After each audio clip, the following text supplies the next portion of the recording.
Salmo 128, nós estamos estudando ele.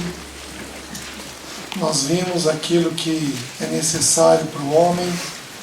A primeira coisa que o homem provê, o principal papel do homem é prover. Mas ele provê não apenas dinheiro, ele provê tudo aquilo que um lar necessita. A primeira coisa que nós vimos é que ele provê uma vida com Deus. E nessa vida com Deus ele provê graça. É a primeira coisa. E como eu encerrei na manhã, ele provê uma segunda coisa na vida com Deus. Ele provê verdade. Nós vamos ver que o homem santifica a mulher. Nós vamos ver que o homem põe limite nos filhos. E o princípio é muito simples. Nós não damos o que nós não temos. Se o homem não atingir um nível de arrependimento, de quebrantamento, ele não tem condições de dar isso para a sua casa. Tem lições que são espirituais. Nós precisamos entender que pecado não precisa ser visto para ser repetido. Pecado não precisa ser visto para ser repetido. Você pode mentir no interior do seu coração. E 3 anos depois você começar a pegar teu filho e mentira. Teu filho não viu você mentir. Teu filho não viu você falar mentira. Mas pecado é uma questão espiritual. Então não precisa ser visto para ser repetido. Então entenda o que eu vou falar para vocês. Nada na formação de filho ou na união do casal é mais importante do que a verdade. Não havendo verdade, não tem união. Não havendo verdade, não tem libertação. E conhecereis a verdade vos libertará. O caminho de você ser liberto é praticando a verdade. 1 João diz, se andarmos na luz, na verdade, como ele está na verdade, mantemos comunhão uns com os outros. E o sangue de Jesus, seu Filho, nos purifica de todo pecado. O único jeito que temos de unirmos no casamento é mediante a verdade. Não havendo verdade, não tem chance de sermos edificados. E os homens precisam ter a coragem de lidar com verdade. Em geral, as mulheres têm mais facilidade. O ser humano, de uma forma geral, mente. Porque nós somos filhos do mentiroso. O diabo é o nosso pai. A Bíblia ensina. O diabo é o vosso pai. E ele vive mentindo desde o princípio. É a única coisa que diz que o diabo é pai. Ele não é pai do roubo. Ele não é pai do adultério. Pai significa provedor, nutridor, sustentador. É a única faceta em que Satanás é altamente empenhado, provendo, nutrindo e sustentando formas da gente continuar mentindo. Porque sem verdade, o espírito está apagado, porque ele é espírito da verdade. Então, onde que uma obra dentro de um casamento avança, e avança de forma substancial, se você tiver a coragem de estabelecer verdades a seu respeito, você vai estar liberto ano que vem. Mas para isso você tem que estabelecer verdades. Então o homem, na relação dele com Deus, ele provê 2 coisas de imediato. Ele provê graça, mas ele provê também verdade. E a verdade é uma coisa sutil, porque 1 João diz assim, que se você praticar a verdade, se você praticar o pecado, e disser que não tem pecado nenhum em si mesmo, você mente. Então você tem que entender uma coisa. Uma coisa são as perguntas que eu faço. Outra coisa é o que tua mulher e teus filhos dizem. Eu posso fazer perguntas que você se encaixa ou não. Mas é diferente quando a mulher ou o filho da gente sugere determinadas coisas a respeito da gente. Vocês estão me entendendo? Nós deveríamos, no mínimo, considerar com razoável oração para verificar se aquilo constitui verdade. Então, quando um homem não lida com verdade, ele não tem condições de santificar a sua esposa de forma eficiente. Ele não tem. Ele não consegue. Porque não há libertação nele próprio. E aí ele não tem esta lição para dar para os seus. Então a próxima coisa que o homem provê na vida com Deus, já vimos que ele provê a graça. Agora nós estamos vendo que ele provê verdade. Alguém aqui, não precisa levantar a mão, tem receio de falar a verdade? De dividir um assunto? Você fala a verdade de forma equivocada? Ou desabafando?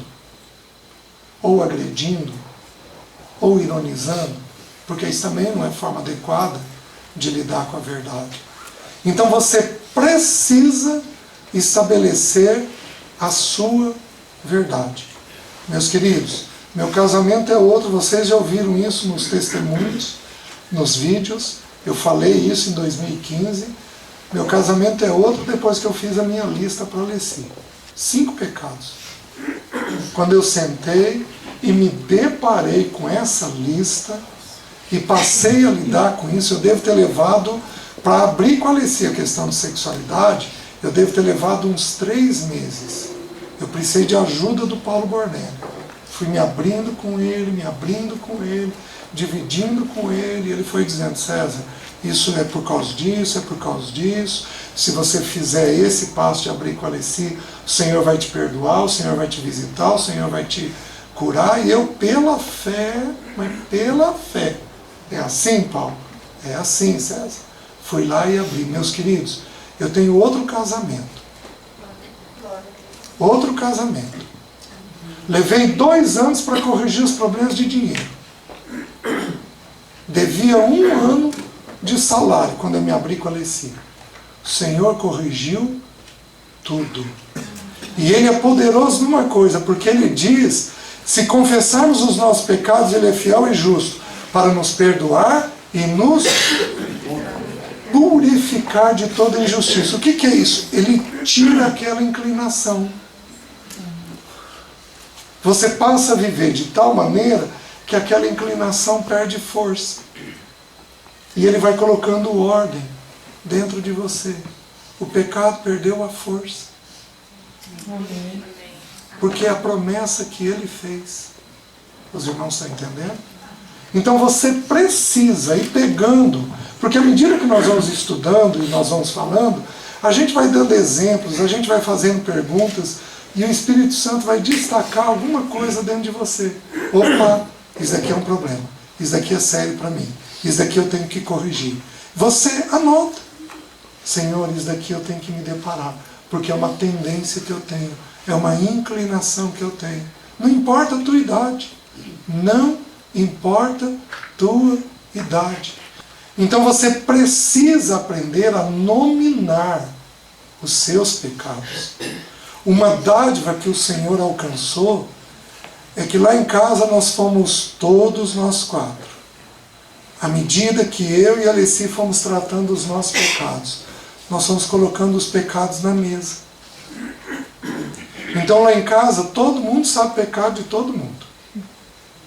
Todo mundo sabe quais são as suas inclinações, as suas tendências. Meus filhos têm tendências pecaminosas. Algumas vencidas, algumas que eles lutam. Nós, eu e a Alessi, oramos constantemente por eles por isso. Mas o nosso modelo foi essencial para eles aprenderem a colocar o pecado deles na mesa e poderem lidar com isso. Então, segunda coisa que o homem provê, ele tem que prover verdade. Lembrando que a verdade tem que ser falada em amor. Que a verdade, antes dela vir, tem que vir a graça. Graça, plena aceitação, para então vir a verdade. Os irmãos estão entendendo? Então, segunda coisa que tem que ser provida, que o homem tem que prover: verdade. Então vamos aprender a estabelecer a nossa verdade com o Senhor, chamar o nosso parceiro. Querida, senta aí. E com graça me ouve. Eu tenho isso daqui. Isso é uma inclinação. Isso é uma dificuldade que eu tenho. Eu preciso da graça de Deus. Eu preciso que você ore. Minhas irmãs, deixa eu fazer uma observação para vocês. Alguns irmãos vão confessar para vocês problemas com pornografia. E por favor, entenda como que funciona. Deixa eu explicar para você como que funciona. O primeiro impacto do pecado sobre o ser humano foi na mente. Porque Jesus, na primeira lista de pecados, ele falou assim: de dentro do coração do homem é que brotam os maus. Nem todo pensamento é um desejo. Nem todo pensamento é um desejo. Hebreus, não abram, capítulo 4, versículo 12, diz que a palavra de Deus é mais cortante que uma espada de 2 gumes, ela é eficaz, e ela penetra a tal ponto de separar juntas e medulas, espírito e alma, e apta para discernir pensamentos de propósitos do coração.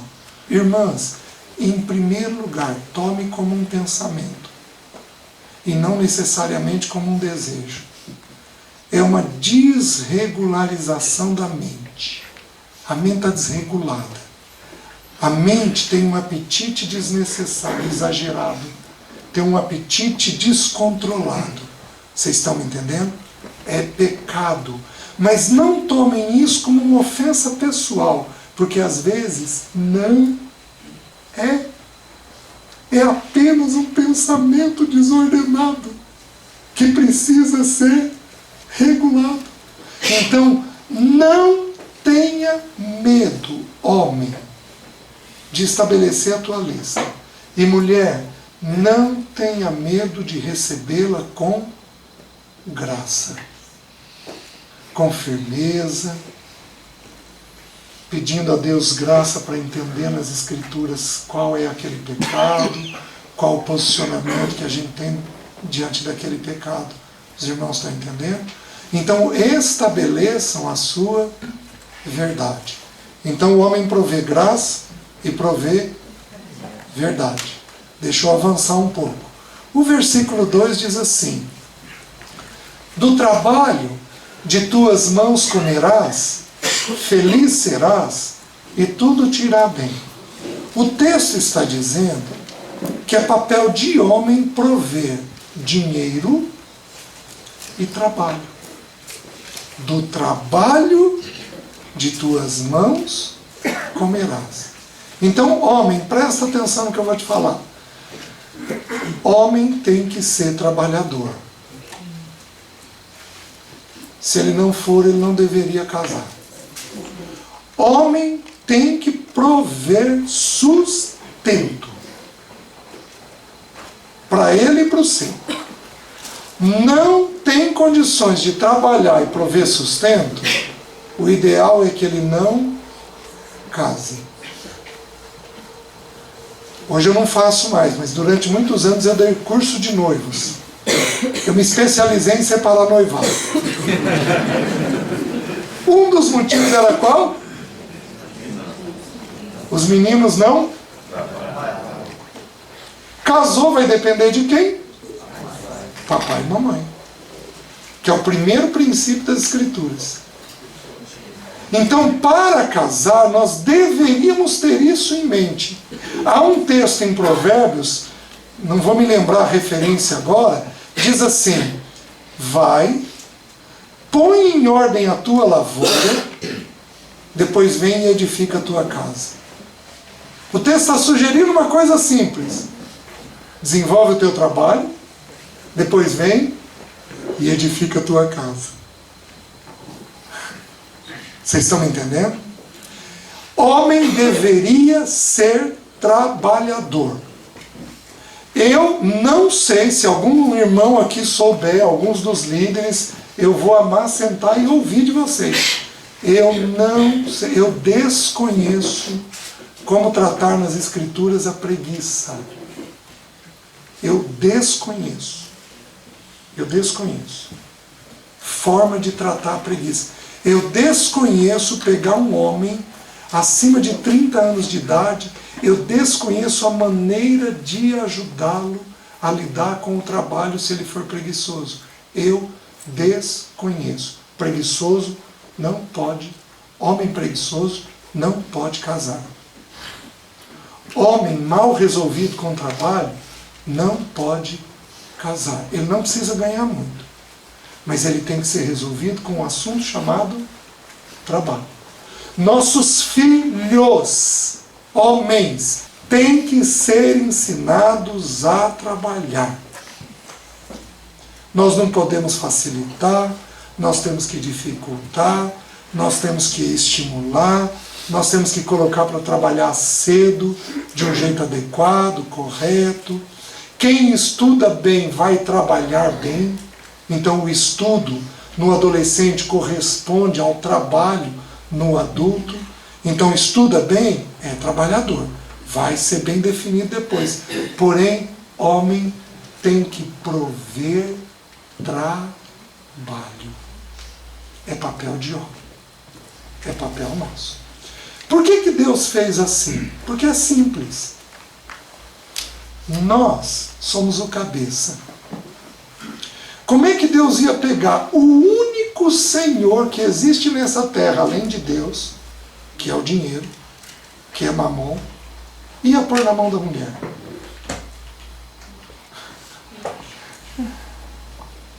Se põe na mão da mulher, a mulher é tentada a fazer o quê? Tomar a decisão. Virar o cabeça. Com isso eu já estou atrapalhando um pouco aqueles que têm orçamentos separados. Aquele que o homem faz uma coisa, a mulher faz outra. Já estou atrapalhando um pouco isso. Eu vou explicar agora para vocês no texto. O homem precisa prover o trabalho dentro de casa. Está ficando claro para vocês? O homem precisa fazer isso. Meus queridos, eu conheço pessoas que ganham um salário mínimo, que tem sua casa. Porque são organizados, são fiéis ao Senhor. E a Bíblia faz uma promessa maravilhosa. A Bíblia diz assim: a bênção do Senhor enriquece, e com ela não traz desgosto. Eu conheço pessoas com um salário de 100 mil reais que não tem casa, porque o dinheiro não é abençoado. Como eu conheço pessoas com um salário de 1.500 reais que têm sua casa própria. Por quê? Porque o salário deles tem a bênção do Senhor. Então, homem tem que ter definido dentro dele o trabalho. O ECA, Estatuto da Criança e do Adolescente, para proteger os nossos filhos dos abusos paternos, empurrou para um outro extremo. Hoje um filho só pode trabalhar aos 16 anos de idade. Filho homem tem que ser estimulado ao trabalho. Mas o homem não provê apenas o trabalho, o homem tem que prover o orçamento. Do trabalho de tuas mãos comerás. O homem precisa, junto com sua esposa, definir o orçamento da casa. Vocês podem ter 10 entradas. Você pode ter o trabalho 1 e 2, você pode ter um aluguel, você pode ter um dinheiro na poupança e você usa o rendimento. Você pode ter 10 entradas. Você pode ter o salário da tua esposa, mas vocês só podem ter um orçamento. E tem que ser feito com o casal. O casal tem que aprender a fazer. Depois de um tempo que o homem está fazendo, a mulher pega tanta segurança que ela já não participa mais. É o que ocorre entre eu e a Alessi. Porém, eu mantenho a Alessi informada de tempo em tempo. Lê, está desse jeito nosso orçamento. Está assim e está assado. Meus queridos, deveu, você vai ter problema.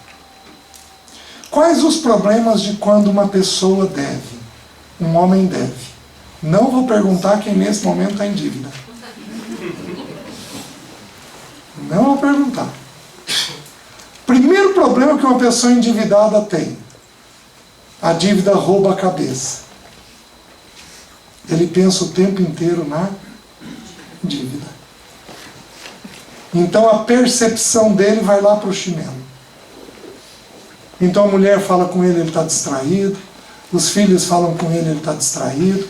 Acabou a percepção, porque a cabeça dele está na dívida. Anotem aí, só a referência. Provérbios 22, 7. Quem toma emprestado é servo de quem emprestou. Quem toma emprestado é servo. Você vira escravo de quem você emprestou. Simples. Está entendendo? Segunda atitude que um homem tem quando está endividado: ele está irritado. Ele fica intolerante dentro de casa, porque ele está endividado. Então ele fadiga a mulher e os filhos, porque ele tem dívida. Os irmãos estão entendendo? Terceira atitude: nessa irritação, ele fica um pouco mais agressivo. Ele pode disciplinar o filho de forma mais dura. Ele pode fazer sexo, ter a vida íntima de forma um pouco mais bruta, menos dócil. Por quê? Porque ele está sobrecarregado. Então essa irritação avança para as questões pontuais da casa, tornando o homem mais bruto. Meu querido, se tem dívida, sente com a sua esposa e resolva isso. Vou fazer um parênteses pequenininho para as irmãs. Tem irmã que não coopera. Tem irmã que não coopera. A regra é muito simples. Dá para fazer? Faz. Não dá? Não faz. Simples. As irmãs estão entendendo? Então o homem provê trabalho, mas o homem provê também orçamento. É papel nosso fazer isso. Tudo bem? Deixa eu citar apenas 3 textos que eu acho que são importantes sobre dinheiro. O primeiro eu já citei, Provérbios 10, 22. A bênção do Senhor enriquece e com ela não traz desgosto. Depois Provérbios 17, 1 diz assim: melhor é o bocado seco e a tranquilidade do que a casa farta de carnes e contendas. Fartura com briga é ruim. O bocado seco com a paz é uma dádiva do alto. Certo? E o último, Provérbios 23, versículo 4 e 5, um texto importante, diz assim: não te fadigues para seres rico. Não põe tua energia na riqueza, nem apliques nisso a tua inteligência. Por que fitarás os teus olhos naquilo que não é nada? Meus queridos, tem uma bênção, tem um dinheiro que ele é santo. É aquele que o Senhor nos dá. Talvez seja um exagero da minha parte na exegese. O maná tipifica Cristo. Jesus é o pão vivo que desceu do céu. Ele falou isso se referindo ao maná. Vossos pais comeram do maná no deserto, mas eu sou o pão vivo que desceu do céu. Vocês comam de mim. Tudo bem. Mas o maná também tipifica de um jeito menor a provisão de Deus. Faz sentido? E tem uma regra ali na provisão de Deus. Pegou além da conta, vai cheirar mal e vai dar bicho. Sabe aquele carro que você comprou que não era para ter comprado? Sabe aquele negócio que cheirou mal e deu bicho? Sabe aquela sociedade que você fez que não era para ter feito? Que cheirou mal e deu bicho? Sabe aquele negócio que você comprou que não era para ter comprado? Aquele negócio que você vendeu que não era para ter sido vendido? Sabe aquele ritmo financeiro que você impôs que não era para ter sido imposto? Deu problema por quê? Porque você tentou pegar uma porção que Deus não abençoou. Isso vale para o pobre, isso vale para o rico. Pegou uma porção que não tem a bênção de Deus, aquilo vai cheirar mal e vai dar bicho. Simples assim. E aí o texto diz assim: por que fitarás os teus olhos naquilo que não é nada? Entendam uma coisa: riqueza muda de mão. A Bíblia diz que o ímpio acumula para o justo, não fica com ele. A Bíblia diz que um homem não leva nada para si na morte. Jó teve os bens e os filhos tirados. Nu eu vim, nu eu vou voltar. Se referindo aos bens. O Senhor o deu, o Senhor o tomou. Se referindo aos filhos. Louvado seja o nome do Senhor. Você já viu o caminhão de mudança seguir féretro? Porque nós não levamos nada. Você não ensina seu filho a lidar com dinheiro? O que ele faz com aquilo que você acumulou de forma suave e difícil? Uma geração. Acabou. Por que fitarias os teus olhos naquilo que não é nada? O Senhor dá o que nós temos necessidade. Então o homem, ele precisa prover trabalho e ele precisa prover o orçamento. Mas se eu pudesse colocar de uma forma adequada, eu diria o seguinte: o homem precisa prover uma boa relação com o dinheiro. Porque dinheiro é um Senhor. Alguns dos irmãos devem saber disso. Tem uma instituição norte-americana chamada CROW. C-R-O-W. Eles estudam, é um grupo cristão que estuda sobre dinheiro.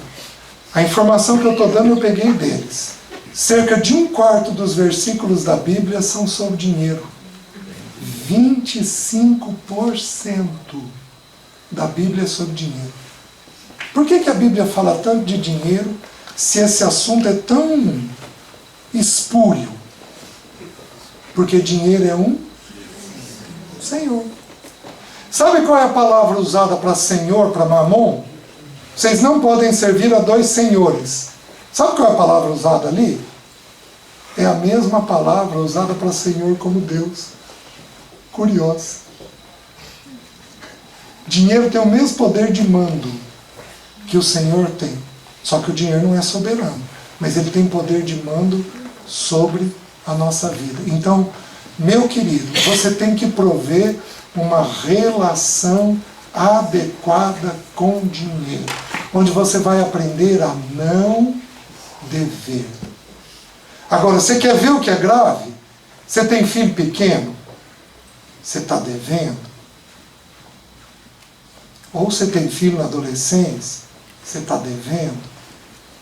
Sabe qual é a principal característica do amor? Amor dá tempo. Você só define amor pela sua esposa ou pelos seus filhos se você tiver tempo. Sabe o que a dívida faz? Rouba o tempo. aqueles que devem são impedidos de avançar em amor. Quem deve não tem tempo. O que define tempo é dinheiro. Você não deve, você é livre para jogar com o seu tempo. Você deve, você não tem essa liberdade para jogar com o seu tempo. O irmão entendeu? Então eu espero que isso tenha sido suficiente para você compreender o valor disso que está sendo ensinado. Agora, eu não vou pedir para você levantar a mão. Mas qual homem aqui que essa verdade tocou? Se tocou, vira para o teu parceiro ainda hoje à noite. Querida, eu preciso de ajuda nessa área. Eu preciso de ajuda nessa área. Primeira vez que eu fiz meu orçamento, depois que eu abri com a Alessi, eu desesperei. Porque eu falei, Senhor, como é que eu vou levantar isso daqui? Fui para a reunião da igreja. Cheguei lá, 3 irmãs, de um jeito muito simples, se levantaram no meio da reunião e testemunharam a providência de Deus. Aí Deus virou para mim e falou assim, eu quero que você faça o orçamento. Eu vou te prover. Nunca mais paguei uma conta com atraso. Ou paguei uma conta entrando no cheque especial. Eu tive que fazer a minha parte. E o Senhor fez a dele. Tudo bem, irmãos?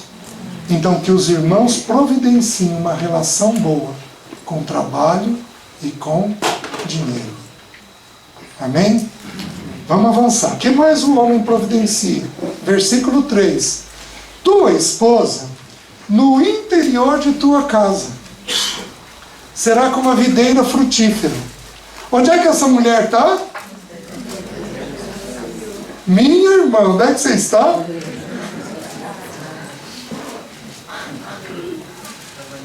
E o que é mais sério, ela está feliz da vida. Sabe por quê? Porque o texto diz assim, ela será como a videira frutífera. Vide fala do quê? De um parreiral, de uva. Uva fala do que na Bíblia? Vinho. Vinho fala do que na Bíblia?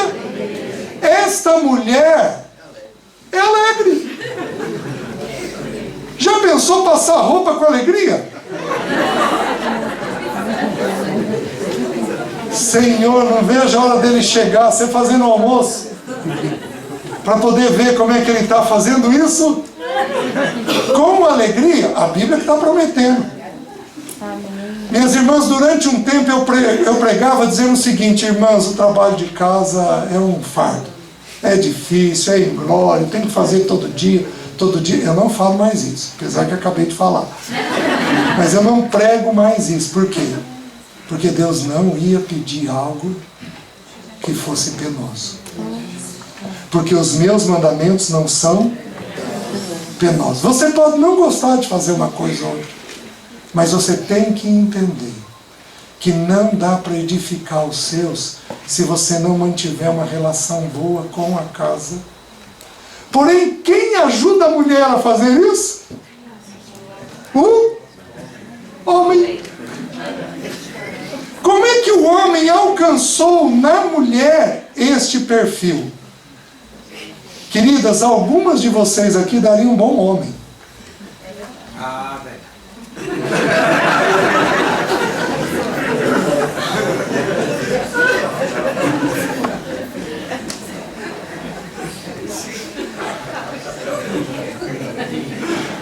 Vamos lá. Algumas de vocês dariam um bom homem. São objetivas, são determinadas, são resolvidas. Vocês decidem com facilidade. Pam, pam, pam, pam, pam, pam, pam. Vocês pegam o orçamento, fazem conta de cabeça. Querido, acho que você deve fazer isso, você deve fazer aquilo, você deve fazer aquilo. O problema é que Deus te atrelou a casa. É papel seu a casa. Casa não é papel de homem. É papel de homem viver a vida comum do lar. Mas não é papel de homem ser bom dono de casa. O problema é como é que este homem fez para esta mulher estar feliz? Se eu for me basear apenas no texto, eu vou entender o seguinte, que ele se organizou com dinheiro e trabalho de tal maneira que essa mulher fez o quê? Ela tem segurança nele. Se eu for me basear só no texto. Porém, como esse homem pôs em ordem a vida dele com Deus e pôs em ordem a vida dele com dinheiro e trabalho, eu acho que este homem cumpre uma parte de 1 Pedro 3,7. Ele vive a vida comum do lar, aliviando a esposa. Especialmente quando há filhos pequenos. Porque havendo filhos pequenos, há muitas tarefas. E mulher é uma capacidade impressionante, né? Um filho aqui, outro aqui no carrinho, a outra mão na colher. Homem faz uma coisa de cada vez. Quando a gente dá conta, né? Homem não consegue ter muitas tarefas. Mulher, como ela enxerga muita coisa, Deus deu para ela a habilidade de fazer mais de uma tarefa ao mesmo tempo. É uma coisa impressionante. É admirável isso em vocês. É admirável um almoço e meia hora está pronto. Peraí. É admirável. É admirável vocês prepararem as crianças com leveza para o colégio. Num horário difícil, como horário de almoço. É admirável isso daí. Porém, este homem, para alcançar essa mulher, ele tem que pôr em ordem dinheiro, trabalho, e ele tem que participar das coisas comuns do lar. Tem que tirar uma roupa do varal, tem que pendurar uma roupa no varal, tem que lavar uma louça, tem que guardar uma louça, tem que trocar um filho, tem que dar banho num filho, tem que limpar algo que precisa ser limpo. Homem precisa fazer isso. Tem mulheres que fazem com tanta destreza que não precisam da ajuda. Porém, é papel do homem ter esta atitude. Quando faz isso, a mulher fica de que jeito? Leve. Porque ela sabe que ela tem alguém com quem ela pode contar. O assunto não é brincadeira. E o assunto torna a mulher feliz. Tão simples. Então, homem provê a alegria da mulher. Homem provê a alegria da mulher. Considerando que vocês menstruam, que vocês são instáveis, que vocês vão ter dores. A gente entende tudo isso.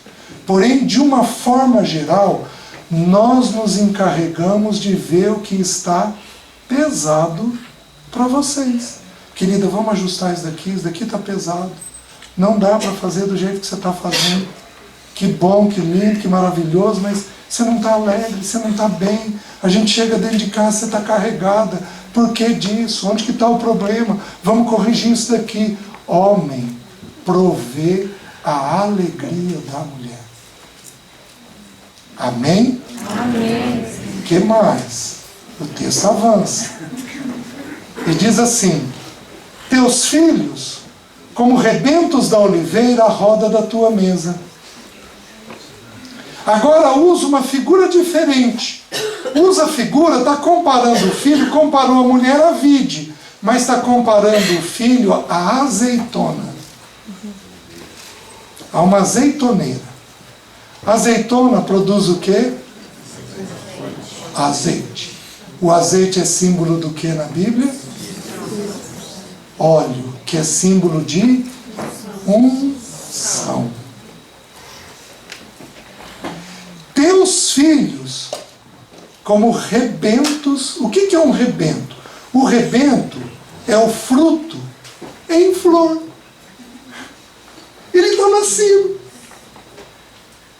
São os nossos filhos. Pequenos, crianças. Ainda sem muita maturidade, sem muita compreensão. Teus filhos, como rebentos da oliveira. Homem, nós providenciamos unção sobre a cabeça deles. Nós fazemos isso. E fazemos onde? Ao redor da mesa. O que é isso? Quando você está na mesa, a mesa é um lugar de, digamos assim, comunhão, mas também de discernimento, de avaliação, de julgamento das coisas. A gente julga as coisas que estão acontecendo. Por que foi bem na prova? Por que não foi bem na prova?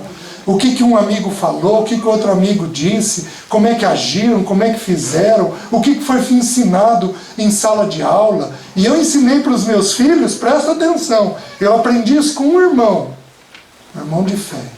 Ele falou assim, chamou os filhos dele e falou assim, presta atenção, você vai para o colégio para aprender português, matemática e geografia, história. Mas quem vai te ensinar a viver sou eu e tua mãe. Sobre sexo, casamento, relacionamento, amizade, dinheiro, quem ensina é o papai e a mamãe, não é a escola. Vocês estão entendendo? Vocês vão ouvir coisas lá que não é para vocês absorver. Isso é repetido mês a mês, ano após ano, ano após ano, ano após ano.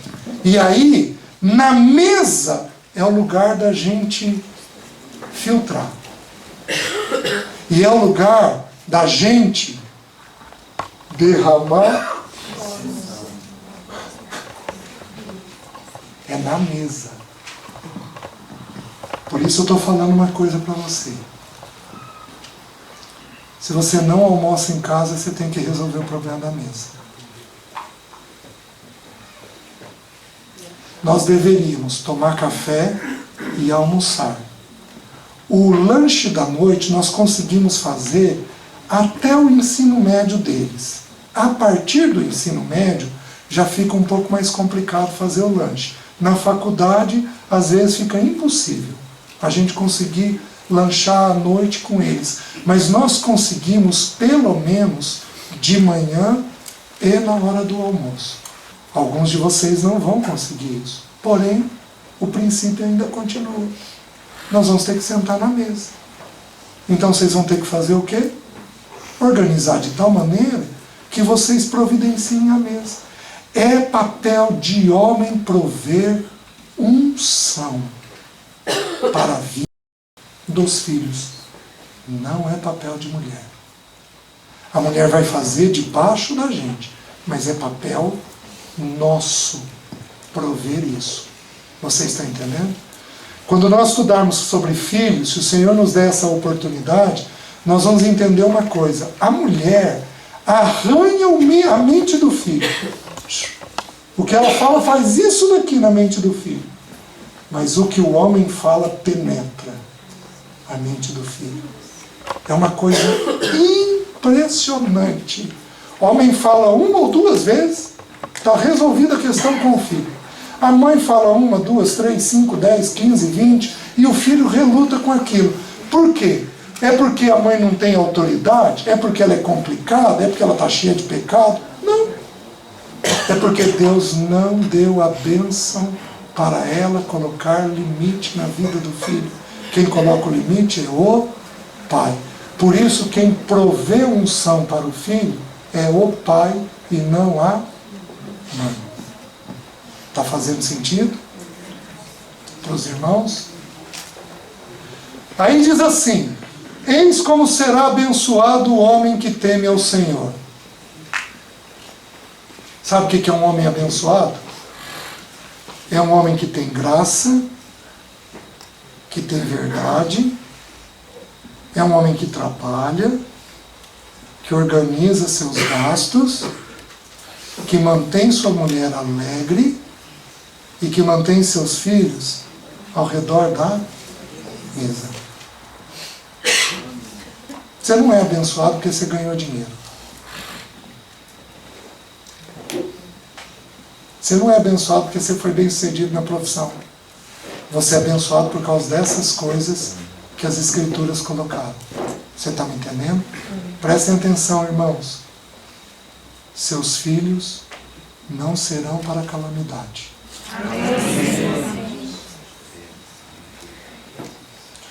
Nós não teremos filhos para a calamidade.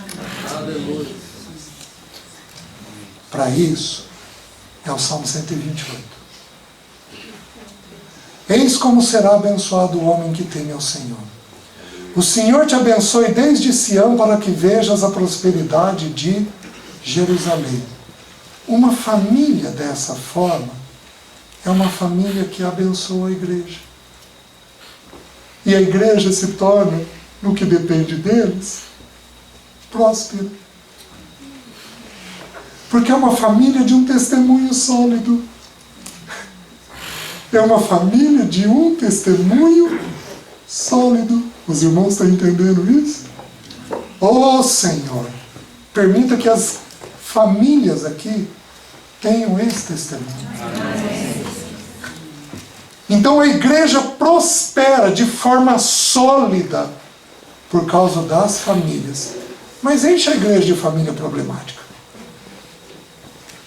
Nós vamos entrar num conflito só um com os outros daqui a algumas semanas. Daqui a algum tempo. Nós vamos ter um conflito só entre as pessoas. Porém, a prosperidade da igreja vem com famílias desta maneira. Então é isso que nós vamos buscar. Mas o texto não para aí. O texto diz assim: veja os teus filhos e os filhos de teus filhos. Paz sobre Israel. E aí eu quero colocar mais uma coisa que o homem precisa prover. Homem precisa prover paz. Nunca mais permitir um atrito entre eu e a Alessi. Eu não permito conversa desajustada. Se eu não estiver bem, se ela não estiver bem, eu conduzo. Alessi, deu. Amanhã nós retomamos. E amanhã nós retomamos. Mas eu não permito mais que a gente entre em atrito. Deixa eu explicar por quê. Entenda um princípio. Davi foi edificar a casa do Senhor. O que ele foi edificar? Uma casa para a habitação do Senhor. E ele, amando o Senhor profundamente, o Senhor disse sim. Tudo bem, Davi. Ele fez o projeto, ele levantou o material, ele levantou os trabalhadores, 80 mil trabalhadores. Uma obra gigantesca. Ele levantou tudo isso. Quando ele foi iniciar a edificação, você tem isso lá em 1 Crônicas 22. Quando ele foi iniciar a edificação, Deus chamou ele e falou: Davi, você não vai me edificar a casa. Porque você é homem de guerra. Quem guerreia, não edifica. Vou te fazer uma pergunta simples. Estoura uma guerra entre a Venezuela e o Brasil. E Goiânia está na rota de Brasília. Goiânia vai ser bombardeada. Você vai edificar uma casa em Goiânia? Não, porque é tempo do quê? É tão simples, o natural revela o espiritual. Deus nos impede de edificarmos casa quando somos briguentos. Deus nos impede de edificarmos casa se nós somos briguentos. Porque a casa é edificada na paz. Aí, Deus vira para Davi e diz assim: Davi, eu levantarei um filho depois de ti. Este filho se chamará Salomão. Sabe o que significa Salomão no hebraico? Pacífico. Quem que edifica a casa? Meus queridos, a guerra precisa ser abandonada hoje à noite. Chega. Em nome de Jesus, chega. E quem providencia a paz? Os homens. Ela está falando de um jeito alterado? Querida, fala a mesma coisa de uma outra maneira. Querida.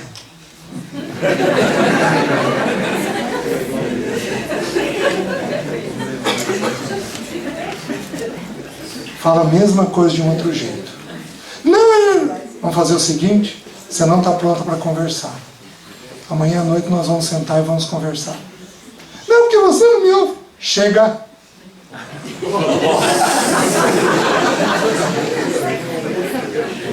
Sabe o que Deus fazia quando o povo queixava? Queimava a beira do arraial. Deu. Nós já entendemos o princípio. Não somos capazes de resolver em paz, não vamos resolver agora. Está entendendo? Só que, homem, em nome de Jesus, você não me use isso para se esconder. Você não use isso para se esconder. Você não use isso para se esconder. Porque na noite seguinte, vem cá. Vamos sentar e vamos conversar. Homem tem que prover paz. Amém. Davi virou, quando ele foi lutar com Golias, ele virou e falou assim: do Senhor é a guerra. Tem tempo de guerra? Tem. Mas nós vamos guerrear as guerras do Senhor. Não aquelas que nós, por causa do nosso pecado, arrumamos. Não, não, não, não, não, não, não. Tem guerra do Senhor, nós somos soldados. Qual o nosso grande inimigo? O eu, a carne, o mundo, o diabo. Nós temos inimigos, nós somos soldados, nós vamos guerrear, mas nós vamos guerrear as guerras do Senhor. E sabe como é que Josafá guerreou as guerras do Senhor? Ele mandou na frente do exército o povo que tocava. Gente, só o povo de Deus mesmo para fazer isso. Foi para a guerra com violão, com batuque. Vê se pode uma arma de guerra dessa. E o Senhor foi à frente. Porque o Senhor habita no meio dos louvores. Aleluia! De que jeito nós vamos para a guerra? Nós vamos com gratidão, nós vamos com louvor, nós vamos chamar os nossos, nós vamos resolver os nossos problemas, mas nós vamos resolver em paz. E quem tem que prover isso são os homens. Os irmãos estão entendendo? Amém. Segundo a Pedro 3,14, não precisam abrir, diz assim: empenha-te em alcançar a paz. O salmista diz assim: orai pela paz de Jerusalém. O Senhor habita onde estiverem dois ou... Orai pela paz desses dois aqui. Amém. Nós vamos orar. Está alguém entre vós sofrendo? Faça. E se vem cá, nós não estamos bem. Vamos orar. Vamos orar. Vamos colocar os nossos corações. Vamos colocar nosso casamento. Homem tem que prover paz para que a casa possa andar. Porque em período de guerra a edificação é cessada. Amém, irmãos? Amém.